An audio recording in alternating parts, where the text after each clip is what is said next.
تمام قسم کی حمد و ثنا کی بڑائی اللہ وحدہ لا شریک کے لیے ہے، اور تمام قسم کے درود و سلام امام الانبیاء امام الرسول جناب محمد رسول اللہ صلی اللہ علیہ وسلم کے لیے۔ اللہ تعالیٰ نے جب سے اس کائنات کو پیدا کیا ہے اس وقت سے اللہ تعالیٰ نے ہر چیز کو جوڑا جوڑا بنایا ہے۔ سورہ نجم میں آیت نمبر 45 میں اللہ رب العالمین فرماتے ہیں وَأَنَّهُ خَلَقَ الزَّوْجَيْنِ الذَّكَرَ وَالْأُنثَى، کہ بے شک اس نے جوڑا پیدا کیا ہے جو کہ مذکر اور مؤنث ہے۔ اور دوسرے مقام پر فرمایا وَبَثَّ مِنْهُمَا رِجَالًا كَثِيرًا وَنِسَاءً، آدم علیہ السلام اور حوا علیہ السلام کو پیدا کرنے کے بعد اللہ رب العالمین نے ان کے ذریعے بہت سے مرد اور بہت سی خواتین اس دنیا کے اندر پھیلا دی۔ اب اللہ رب العالمین کی جو تخلیق ہے اس میں دو ہی قسم کی چیزیں موجود ہیں، یا دو جنسیں موجود ہیں جس کو مذکر اور مؤنث کہا جاتا ہے۔ ہمارے معاشرے میں جو بات میں کرنا چاہتا ہوں اس سے پہلے تمہیدی ایک بات یہ ذہن میں رکھ لیں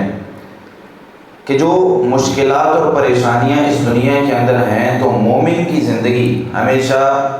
وہ مشکلات اور پریشانیوں کے اندر ہی رہتی، کیونکہ نبی مکرم صلی اللہ علیہ وسلم نے ارشاد فرمایا ہے کہ مومن جو ہوتا ہے اس کے لیے یہ دنیا یہ قید خانہ ہے، اور اس کی جو جنت ہے وہ اس کے لیے وہ نعمتیں ہوں گی، اور جو کافر ہے اس کے لیے یہ دنیا جنت ہے اور آخرت قید خانہ ہوگی۔ تو دنیا میں آزمائشیں ملنا یہ اللہ رب العالمین کی تخلیق کا ایک مقصد ہے۔ جیسے اللہ رب العالمین نے سورۃ الملک میں یہ بات ارشاد فرما دی کہ الذی خلق الموت والحیات لیبلوکم ایکم احسن عملا، کہ اس نے موت و حیات کو پیدا ہی اس لیے کیا ہے تاکہ وہ دیکھے کہ تم میں سے اچھے عمل کرنے والا کون ہے جو آزمائش میں پاس ہو جاتا ہے، کون ہے جو اس معاملے میں اللہ کو راضی کر سکتا ہے۔ اور دنیا کے اندر جب مشکلات اور پریشانیاں آتی ہیں تو مومن کا طرز عمل کیا ہوتا ہے کہ وہ مومن اللہ کا شکر ادا کرتا ہے۔ نعمتیں مل رہی ہیں تب بھی شکر ہے، کوئی تکلیف اور پریشانی آتی ہے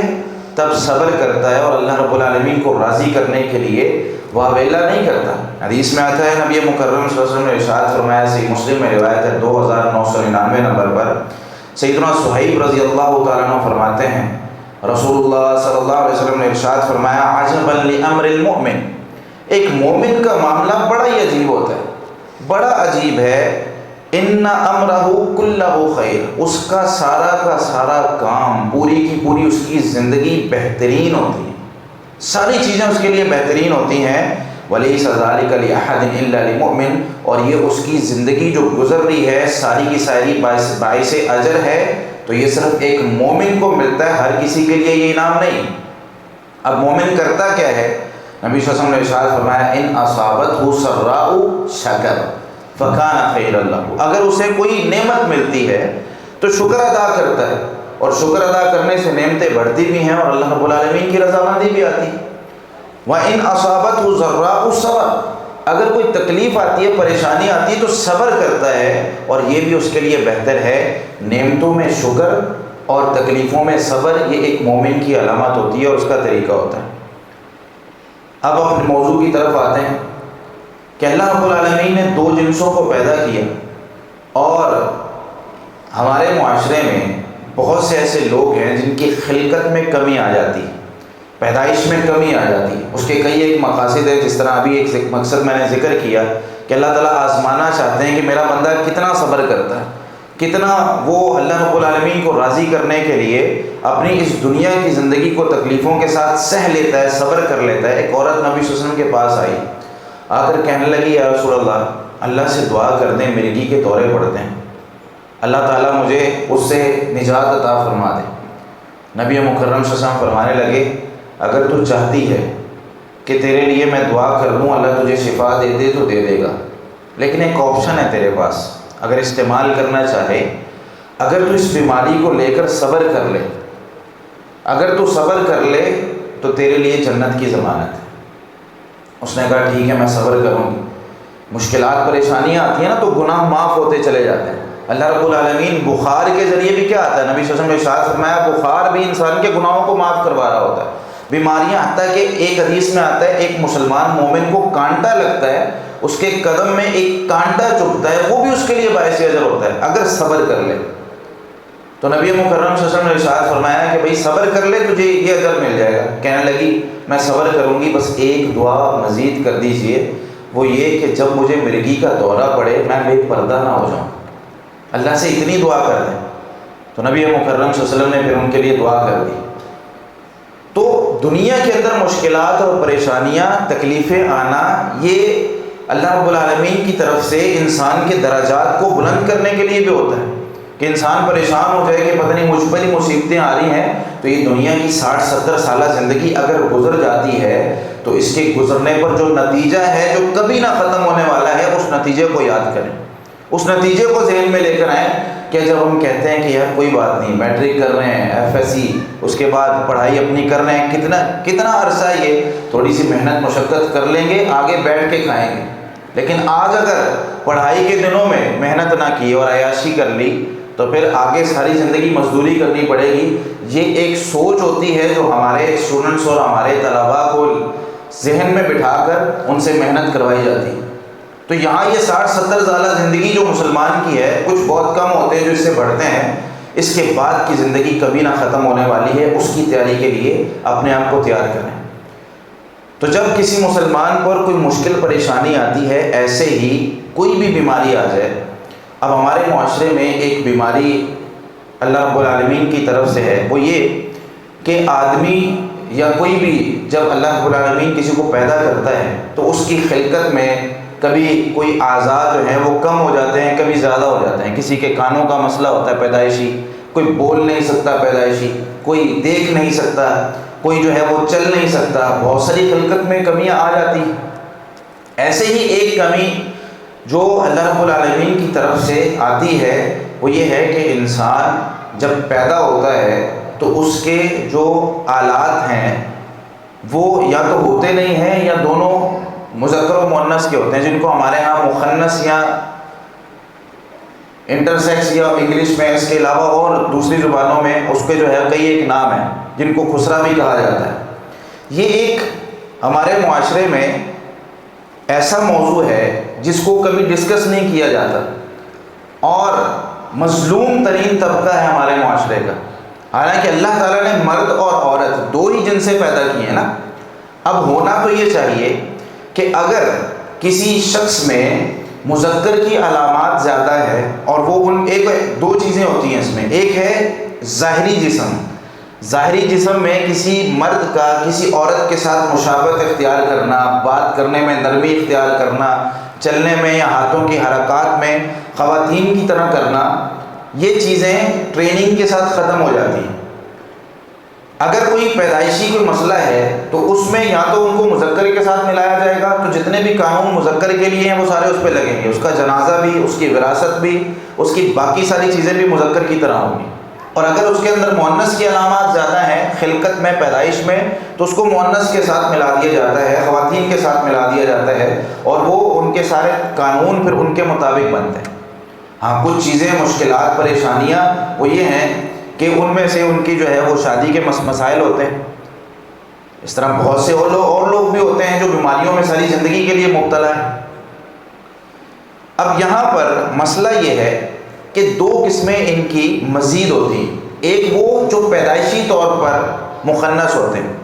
اور کچھ وہ ہوتے ہیں جو پیدائشی طور پر نہیں ہوتے بلکہ حقیقتاً مرد ہوتے ہیں، حقیقتاً مرد ہیں، لیکن وہ اپنی ظاہری شکل و صورت بدل کے وہ مسلمانوں کے اندر یا انسانوں کے اندر آ کر ان کو گمراہ کر رہے ہوتے ہیں۔ کبھی وہ بھیک مانگ رہے ہوتے ہیں، کبھی وہ رقص کر رہے ہوتے ہیں، اور کبھی جو ہے وہ کوئی اور آڑ لے کر مسلمانوں کو یا انسانوں کو نقصان پہنچانے کی کوشش کر رہے ہوتے ہیں۔ حدیث میں نبی مکرم صلی اللہ علیہ وسلم نے ایسے مردوں پر جو خواتین کی مشابہت اختیار کرنے کی کوشش کرتے ہیں اور ان جیسا بننے کی کوشش کرتے ہیں لعنت فرمائی۔ نبی مکرم صلی اللہ علیہ وسلم نے ارشاد فرمایا، حدیث میں آتا ہے لعن رسول اللہ صلی اللہ علیہ وسلم المخنثین من الرجال، کہ جو مردوں میں سے جان بوجھ کر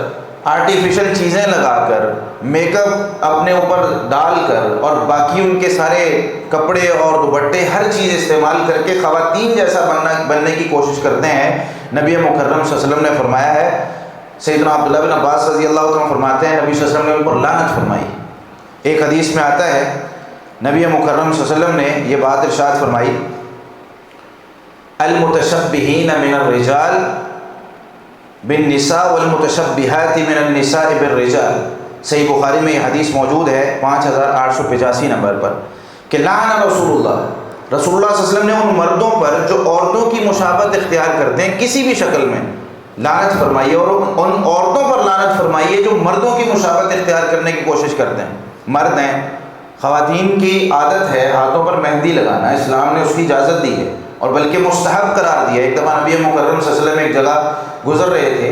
تو ایک مرد کسی خاتون کو کوئی سامان پکڑا رہا تھا یا کوئی چیز، تو ایک ہاتھ باہر آیا گھر سے سامان پکڑنے کے لیے، تو نبی صلی اللہ علیہ وسلم فرمایا کہ بھئی یہ ہاتھ مرد کا ہے کہ عورت کا؟ اس نے کہا عورت کا ہے، تو کہا اس کو کہو مہندی لگائے۔ فرق ہونا چاہیے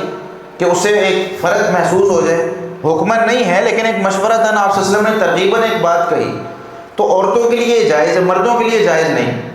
تو نبی مکرم صلی اللہ علیہ وسلم نے عورتوں اور مردوں میں فرق رکھا، اللہ نے یہ فرق رکھا۔ یہ فرق کیوں ہے؟ یہ فرق کئی ایک اسباب کی وجہ سے ہے کہ ہر ایک دنیا کے اندر کام کرنے والا شخص اس کی اپنی کچھ ذمہ داریاں ہوتی ہیں۔ دنیا کے نظام بھی ایسے ہی چلتے ہیں، ایک فیکٹری چلتی ہے تو اس کا ایک نگران الگ ہوتا ہے، ورکرز الگ ہوتے ہیں، چوکیدار الگ ہوتا ہے، اس کا الیکٹریشین الگ ہوتا ہے، اس کا پلمبر الگ ہوتا ہے، ہر شخص اپنی ذمہ داریاں پوری کر رہا ہوتا ہے۔ دنیا کے نظام کو آگے چلانے کے لیے، اللہ کی عبادت کے لیے، اس دنیا کے نظام کو چلانے کے لیے دو چیزوں کا، مذکر و مؤنث کا الگ الگ ہونا بہت ضروری تھا، کہ جس کی وجہ سے اللہ رب العالمین اپنی عبادت کے لیے اور اس دنیا کے نظام کو چلانے کے لیے مرد کی خلقت، اس کی پیدائش مضبوط ہوتی، خواتین جسمانی طور پر کمزور ہوتی۔ لیکن اس کا یہ مطلب نہیں جس طرح ہمارے ہاں غلط مطلب لے لیا جاتا ہے کہ عورتیں مردوں کے شانے بشانہ نہیں کھڑی ہو سکتی، یہ نہیں کر سکتی، وہ نہیں کر سکتی، تو عورتوں کو اسلام نے ڈی گریڈ کیا۔ نہیں، ان کو عزت دی، احترام دیا، بلکہ ملکہ بنایا ان کو کہ اپنے گھروں میں رہیں، تمہاری ساری ضرورتیں یہ مرد پوری کریں گے، تمہیں کیا ضرورت ہے باہر نکلنے کی۔ ہاں ٹھیک ہے، اگر کام کرنا چاہتی ہیں ایسے کام کر سکتی ہیں کہ جن کاموں میں پردہ ہے۔ بہر صورت نبی مکرم صلی اللہ علیہ وسلم نے ارشاد فرمایا، سنن ابن ماجہ میں 1902 نمبر روایت ہے، سیدہ ام سلمہ رضی اللہ تعالیٰ فرماتی ہیں کہ نبی مکرم صلی اللہ علیہ وسلم ان کے پاس گھر ان کے گئے، فسمع مخنثا، ایک مخنث کی وہاں پر جو کہ مرد تھا، اصل میں عورت بنا ہوا تھا، ظاہری صورت اختیار کر کے نبی صلی اللہ علیہ وسلم نے اس کو سنا۔ وہ عبداللہ بن ابی امیہ کو کہہ رہا تھا، ان یفتح اللہ الطائف غدا، اگر کل اللہ طائف کو فتح کر دیتا نا تم پر، دللتک علی امرأۃ تخبر باربع وتدبر بثمان، تو میں تیرے پاس ایسی ایک عورت کی خبر لاؤں گا جو ایسی اتنی خوبصورت ہے، اس کے فلاں فلاں چلنے کے اسٹائل ہیں، اس کے فلاں فلاں طریقہ کار ہیں، اور وہ گھروں کی خبریں، یہ مرد گھروں میں داخل ہو کے گھروں کی خبریں دوسرے مردوں تک جا کر پہنچا رہے تھے۔ نبی صلی اللہ علیہ وسلم نے یہ بات سنی تو فرمایا، اخرجوہم من بیوتکم، انہیں اپنے گھروں سے نکالو، جو اس طرح کی حرکتیں کر رہے ہیں۔ ایک ہے خلقت اور پیدائش میں کسی کا غلط ہو جانا، ایک ہے خلقت اور پیدائش میں کسی کا کمزور رہ جانا، وہ شخص نہ گناہ گار ہے نہ اس پر اس طرح کا حکم لگے گا۔ ایک ہے جان بوجھ کر اس طرح کا بنا ہوا ہے، یہ وجہ ہے کہ نبی صلی اللہ علیہ وسلم نے ان کو گھروں سے نکالنے کا حکم دیا، کیونکہ ان کی حرکتیں اس وقت صحیح نہیں تھیں۔ یہ جو مرد بنا پھر رہا تھا، یہ عورت کی شکل میں لوگوں کے گھروں میں داخل ہو رہا تھا، تو نبی صلی اللہ علیہ وسلم نے منع فرما دیا۔ اور سنن ابو داؤد میں 4928 نمبر روایت ہے، تو اس سے واضح ہے، سیدنا ابو ہریرہ رضی اللہ عنہ فرماتے ہیں کہ ایک مخنث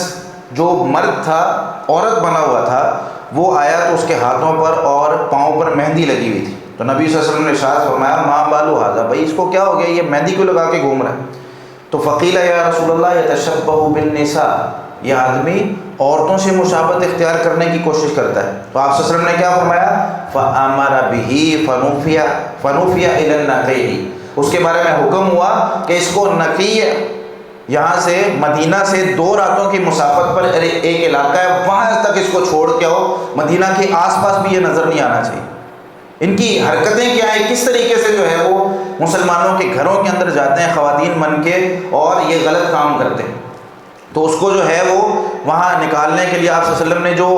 طرز عمل اختیار کیا تو صحابہ کو لگا کہ یہ بہت خطرناک گناہ ہے. تو صحابہ نے فوری طور پر پوچھا الا نقتلہ، یا رسول اللہ اس کو قتل نہ کر دیں، اس کی حرکتیں ایسی ہیں، مسلمانوں کے گھروں میں جھوٹ بول کر دھوکہ دے کر یہ داخل ہو رہے ہیں. تو نبی مکرم صلی اللہ علیہ وسلم نے ارشاد فرمایا انی نہیت عن قتل المصلی، مجھے نماز پڑھنے والے شخص کو قتل کرنے سے منع کر دیا گیا.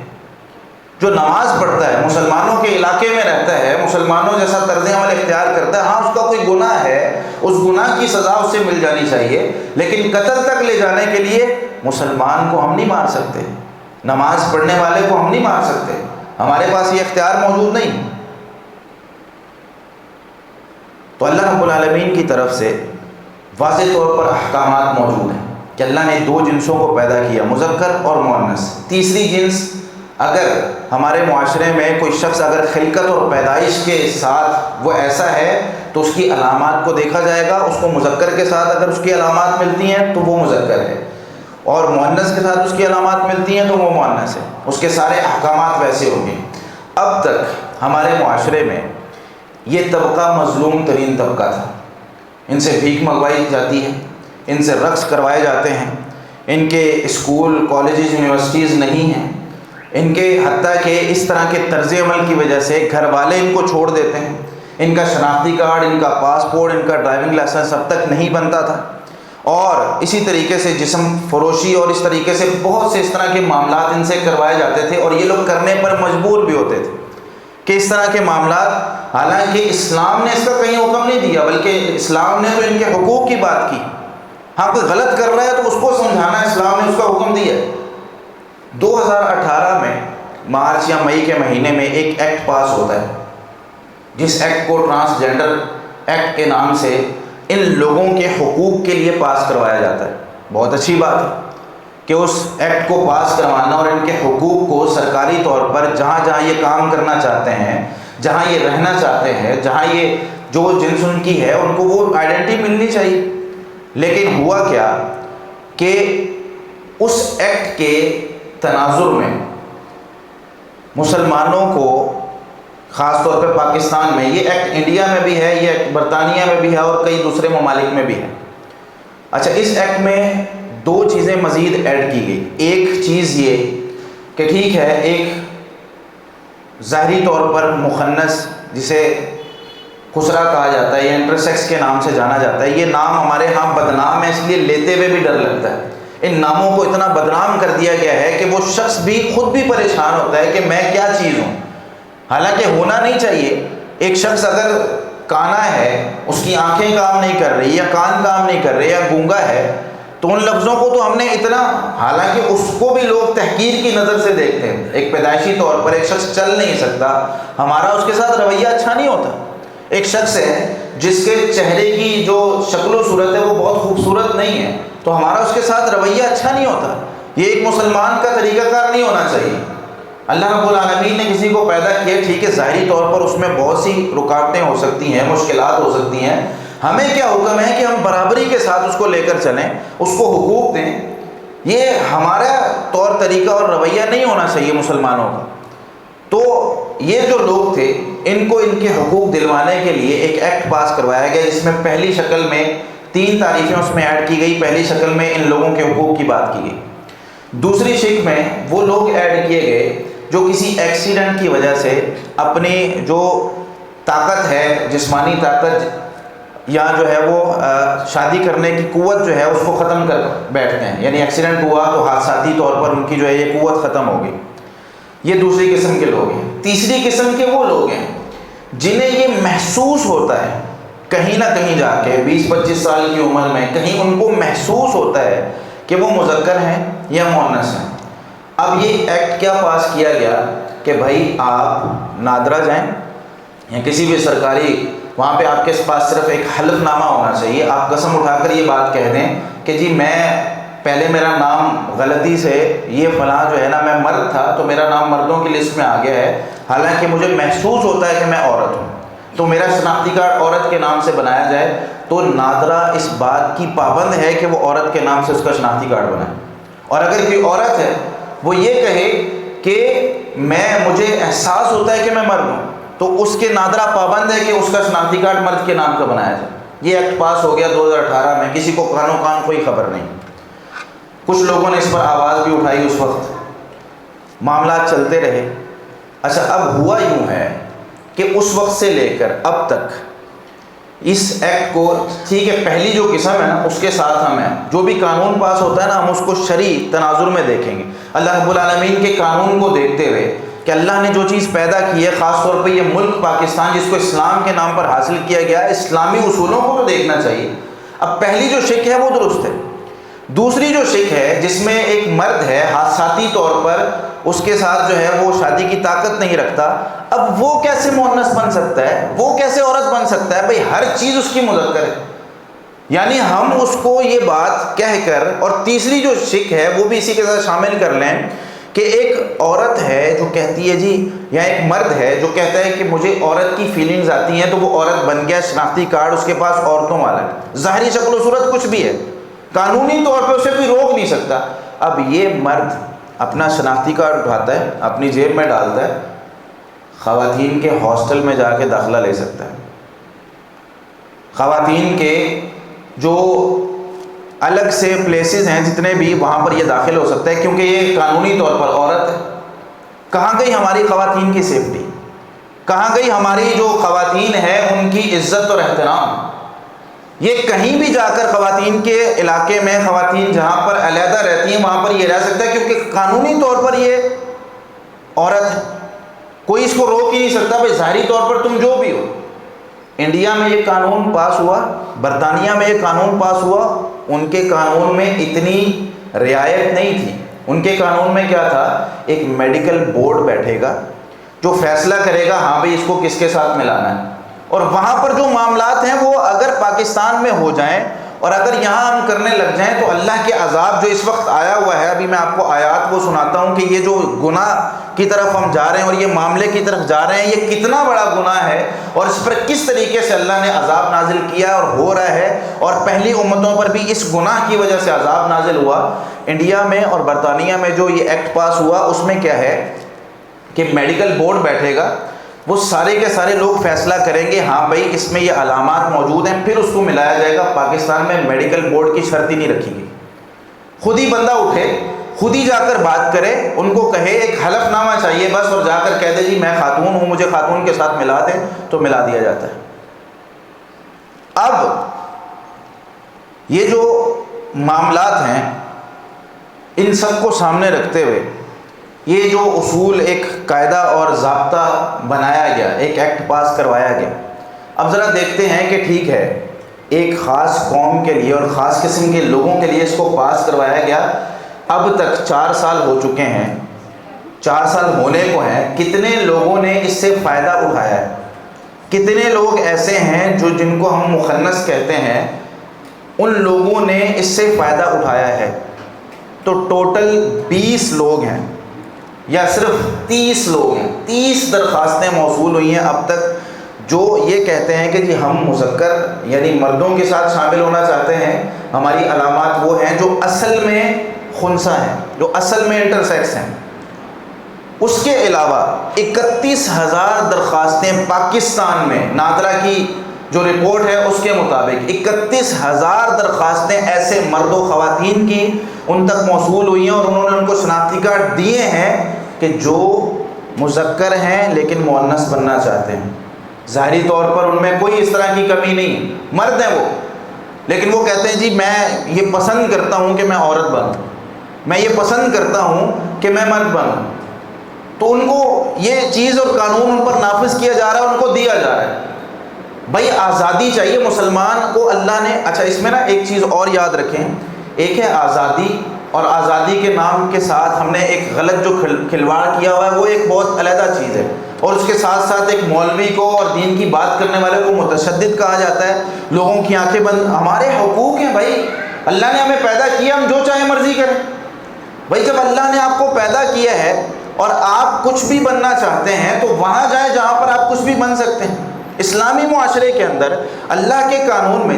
کبھی کسی فیکٹری میں یا کالج یا یونیورسٹی میں بندہ جاتا ہے تو اس کے قانون کو فالو کرتا ہے یا اپنا قانون چلا رہا ہوتا ہے وہاں پہ؟ اگر کسی ملک میں ہم رہتے ہیں تو اس کے مطابق زندگی گزارنی ہوتی ہے، نہ کہ اپنے مطابق۔ کسی کالج میں جانا ہے تو اس کا یونیفارم پہننا ہے، اس کی جس کلاس میں اس نے بٹھایا اس میں بیٹھنا ہے، وگرنہ نہ آپ کو رزلٹ ملے گا نہ آپ کو سرٹیفکیٹ ملے گا، کچھ عرصے بعد آپ کو نکال دیا جائے گا۔ تو یہ تو دنیا کا مسلمہ اصول ہے جس کو ہم ہر جگہ لگا رہے ہیں، لیکن مسلمان ہو گئے ہم، لیکن مسلمان ہو کر اس قانون کو نہیں ماننا کہ اللہ رب العالمین ہمارے لیے جو اللہ نے پیدا کیا وہ صحیح ہے کہ غلط ہے۔ ہم اپنی مرضی اور آزادی چاہ رہے ہیں اور ساتھ نعرہ بلند کر رہے ہیں مولوی صاحب آپ بڑے متشدد ہیں، اور اگر نماز کا حکم دینا تشدد ہے تو ہاں ہم متشدد ہیں، اگر روزے کا حکم دینا اور نیکی کا حکم دینا تشدد ہے تو ہاں ہم متشدد ہیں، اگر صحیح بات لوگوں کو بتانا متشدد اور تشدد ہے تو ہاں ہم متشدد ہیں۔ کیسی تعریف آپ نے کی ہوئی ہے، کیسی ڈیفینیشنز ہیں آپ کی کہ آپ اپنی تعریف کر کے جو اس کو جو ہے لگایا ہوا۔ تو 31,000 جو درخواستیں موصول ہوئی ہیں ان میں سے 16,530 مرد اپنی جنس تبدیل کروا چکے ہیں اور 15,154 خواتین اب تک اپنی جنس تبدیل کروا کے اس پاکستان میں وہ مرد بن چکے ہیں۔ اب وقت ہمارے پاس کم ہے، میں 2-3 باتیں ذکر کر کے بات کو ختم کروں۔ پہلی بات، فی الفور اس میں اصلاح کی ضرورت ہے۔ اگر ہم یہ کام نہیں کرتے ہیں، اصلاح نہیں کرتے ہیں، یہ 2 شکیں جو آخری ہیں ان کو نہیں بدلتے ہیں، پہلا شیطان کو ہم خوش کر رہے ہیں، اللہ رب العالمین کا جو نظام ہے اس کا قانون ہے اس کو توڑ رہے ہیں، اس کو بدل رہے ہیں۔ اللہ رب العالمین نے سورہ نساء کی آیت 117 سے 121 تک شیطان کے جو ہتھ کنڈے ہیں مسلمانوں کو گمراہ کرنے کے لیے اس کو ذکر کرتے ہوئے فرمایا، شیطان نے قسم اٹھائی تھی اور کہا تھا وَلَأُضِلَّنَّهُمْ وَلَأُمَنِّيَنَّهُمْ، میں انہیں ضرور بے ضرور گمراہ کروں گا، انہیں تمنائیں دلاؤں گا، انہیں امیدیں دلاؤں گا، وَلَأَمُرَنَّهُمْ، انہیں حکم دوں گا ضرور بے ضرور، فَلَا يُبَتِّكُنَّ آذَانَ الْأَنْعَامِ، یہ جانوروں کے کان بھی کاٹیں گے، اس کی خلقت اور پیدائش میں تبدیلی بھی کریں گے جو اللہ نے پیدا کی ہے۔ ایک چیز ہے بطور علاج کہ انسان ویسا نہیں ہے اور علاج کروا کے ویسا بن جاتا ہے، بالوں کی ٹرانسپلانٹ جائز ہے، کسی کے ناک بند ہو گیا ہے اس کو صحیح کروانا جائز ہے، کسی کو سن نہیں رہا، آنکھیں خراب ہو گئی ہیں، اس کا علاج کروانا جائز ہے۔ لیکن ایک چیز اللہ نے پیدا کی ہے کسی طریقے سے خاص طور پہ اس کو بدلوا کر بندہ اپنی جنس تبدیل کروا لے یا کوئی اور چیز کر لے، تو یہ اللہ رب العالمین کی خلقت میں تبدیلی ہے۔ اور شیطان کا ایک حکم کیا ہے، وَلَآمِرُنَّهُمْ فَلَيُغَيِّرُنَّ خَلْقَ اللَّهِ، میں ضرور بے ضرور ان کو حکم دوں گا کہ اللہ کی تخلیق اور پیدائش کے معاملات میں تبدیلی کرنا شروع کر دیں گے۔ یہ شیطان کا حکم ہے اور ہم بیٹھے مان رہے ہیں اور ہم ان کے ساتھ دے رہے ہیں، جو لوگ یہ کام کر رہے ہیں، اور ہم کہہ رہے ہیں ٹھیک ہے شیطان کو خوش کر لیں۔ تو جب شیطان خوش ہے تو اللہ ناراض ہے۔ آج پاکستان میں اگر عذاب کی ساری صورتیں آئی ہوئی ہیں، ہر طریقے کا عذاب موجود ہے، تو وہ ہماری وجہ سے۔ ہم یہ نہ کہیں کہ پتہ نہیں کیوں آ رہا ہے، ہم نے کیا کیا ہے،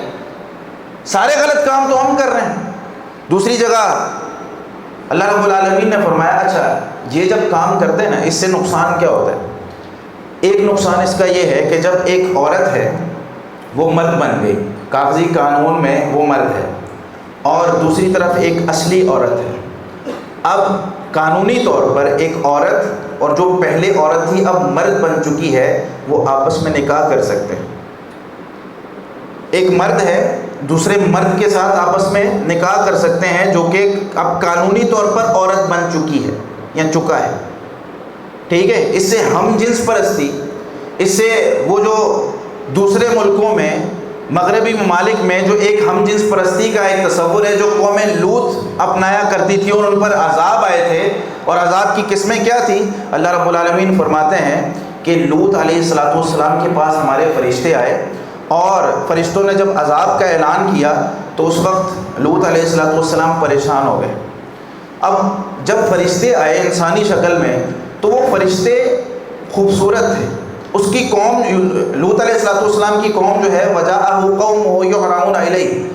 وہ قوم ان کی طرف بھاگتی بھی گئی، کہنے لگے تمہارے پاس خوبصورت لڑکے ہیں، ان کو باہر نکالو۔ اب لوط علیہ السلام کہنے لگے یا قومی ہؤلاء بناتی ہن اطہر لکم، یہ میری بیٹیاں ہیں، تمہارے لیے پاکیزہ ہیں، نکاح کرو ان کے ساتھ، اپنی ضرورت اور حاجت کو پورا کرو جو تمہاری ضرورت ہے۔ وہ کہنے لگے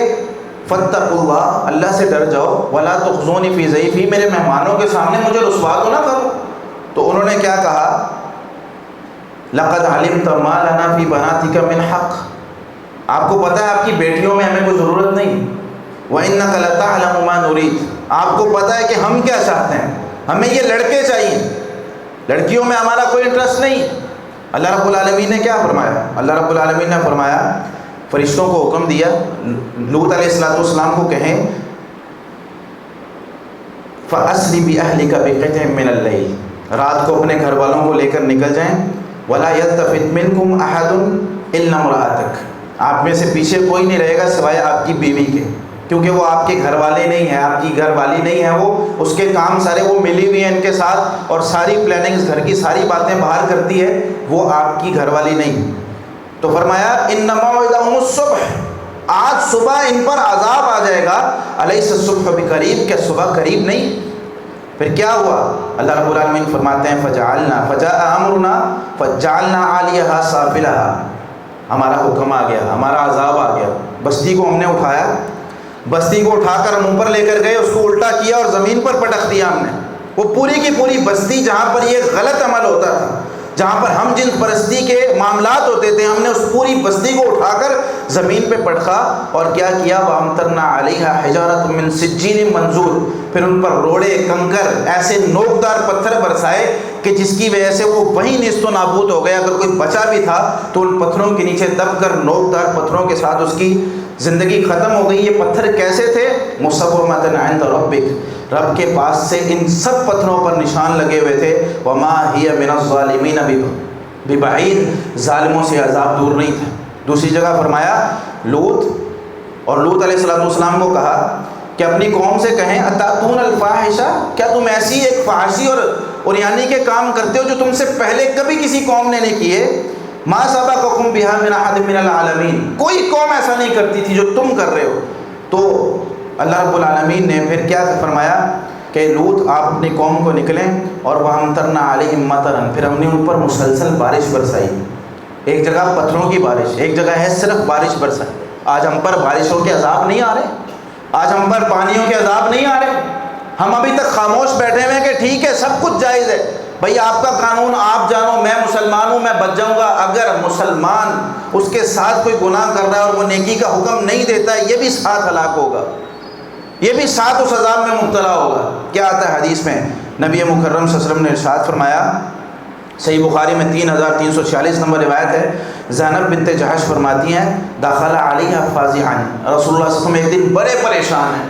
پریشانی کے حالت میں ان کے گھر آتے ہیں، کہتے ہیں لا الہ الا اللہ، لا الہ الا اللہ، اللہ کے علاوہ کوئی حقیقی معبود نہیں، پریشانی میں اللہ کا ذکر کر رہے ہیں، اور فرماتے ہیں ویل للعرب من شر قد اقترب، لوگوں فتنوں سے ڈر جاؤ، فتنے آ رہے ہیں بڑے، میں دیکھ رہا ہوں، مجھے نظر آ رہے ہیں، اللہ مجھے فتنے دکھا رہا ہے، آزمائشیں آ رہی ہیں تم پر، بچنے کے لیے خاص طور پہ عرب تم پر فتنے آ رہے ہیں، ان سے بچ جاؤ۔ آج نبی صلی اللہ علیہ وسلم نے فرمایا آج یاجوج ماجوج جس کو قید کیا تھا ذوالقرنین نے، بڑی فتنہ باز قوم ہے، نقصان پہنچا دے گی، سب کچھ نکل جائے گی، کھا جائے گی، ہلاک کر دے گی تم سب کو، آج اس کی دیوار میں سے اتنا سوراخ ہو چکا ہے، ڈر جاؤ، ان فتنوں سے بچ جاؤ۔ زینب فرماتی ہیں کہ میں نے سوال کیا یا رسول اللہ انہلک وفینا الصالحون، کہ ہم ہلاک ہو جائیں گے، ہم میں تو بھی نیک لوگ موجود ہیں، آپ موجود ہیں، باقی لوگ موجود ہیں، کتنے لوگ نماز پڑھنے والے ہیں، کتنے لوگ روزہ رکھنے والے ہیں، کتنے لوگ حج کرنے والے ہیں، کیا ہم نیک لوگ ہیں تب بھی ہم پر عذاب آئے گا؟ نبی مکرم صلی اللہ علیہ وسلم نے ارشاد فرمایا نعم اذا کثر الخبث، یا اذا کثر الخبث، جب خباثت کے کام، عریانی کے کام، فحاشی کے کام، اللہ کی نافرمانیوں کے کام، جب ہم جنس پرستی، جب شراب کے اڈے، جب جوئے، جب زنا خانے،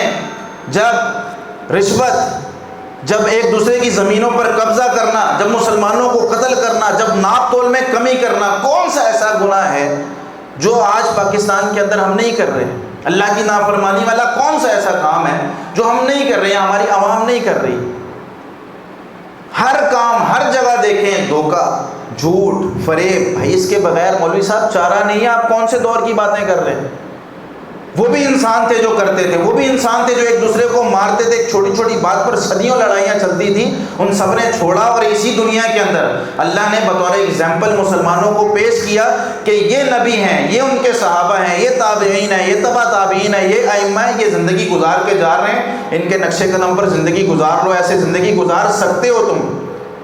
صرف تھیوری نہیں بھیج دی، پریکٹیکلی طور پہ کر کے دکھایا کہ انسانوں والی باتیں. اور ایک حدیث میں آتا ہے نبی مکرم صلی اللہ علیہ وسلم نے ارشاد فرمایا، مستدرک حاکم میں روایت موجود ہے 2261 نمبر پر، سیدنا عبداللہ بن عباس رضی اللہ تعالیٰ عنہ فرماتے ہیں، نہا رسول اللہ صلی اللہ علیہ وسلم ان تشتری الثمرۃ حتی تطعم. نبی مکرم صلی اللہ علیہ وسلم نے پھل کو پکنے سے پہلے بیچنے سے منع فرمایا. وقال، اور آپ صلی اللہ علیہ وسلم نے اس حدیث میں یہ بات بھی ارشاد فرمائی، اذا ظہر الزنا والربا فی قریۃ، جب کسی قوم اور بستی میں زنا عام ہو جائے، جب کسی قوم اور بستی میں سود عام ہو جائے، فقد احلوا بانفسهم عذاب اللہ، تو وہ اللہ کے عذاب کو دعوت دے رہے ہوتے ہیں، اللہ عذاب بھیج دے. تو آج جو عذاب کی ساری قسمیں ہم پر مسلط ہیں، اس کی وجوہات ہم خود ہیں. وقت ہمارا ختم ہو چکا ہے. آخری ایک بات کر کے بات کو ختم کرتا ہوں. ہماری ذمہ داری کی کیا ہے؟ ہماری ذمہ داری کہ ہر شخص اپنی سطح پہ، ہر شخص فیس بک استعمال کرتا ہے، ہر شخص سوشل میڈیا پہ کہیں نہ کہیں کسی نہ کسی آئی ڈی کے ساتھ ایکٹیو ہے. وہاں پر اس آواز کو اٹھائے. اگر کوئی اس کو صحیح سمجھتا ہے تو بات کریں اپنے علماء سے، بھائی اس میں مسئلہ کیا ہے، اس میں فلاں فلاں لوگوں کے حقوق شامل ہیں، تو ٹھیک ہے بات کریں، ہمیں قائل کریں، ہمیں سمجھائیں تاکہ ہم باقی لوگوں کو بھی یہ بات کریں. اللہ کی نافرمانی والے کام جب اجتماعیت میں ہو رہے ہوتے ہیں، عذاب سب پر آتا ہے. تو پھر یہ نہ کہیے گا کہ بتایا نہیں گیا، یہ نہ کہیے گا. اللہ رب العالمین اگر ہم سے پوچھے گا کہ اللہم فاشہد، اللہم بلغت، اے اللہ میں نے پہنچا دیا ان تک. اب یہ آپ لوگوں کا کام ہے کہ ہر شخص اپنی جگہ پر اپنی ذمہ داری کو ادا کرے، اور اپنی ذمہ داری کو ادا کر کے اس ایکٹ کے خلاف بائیکاٹ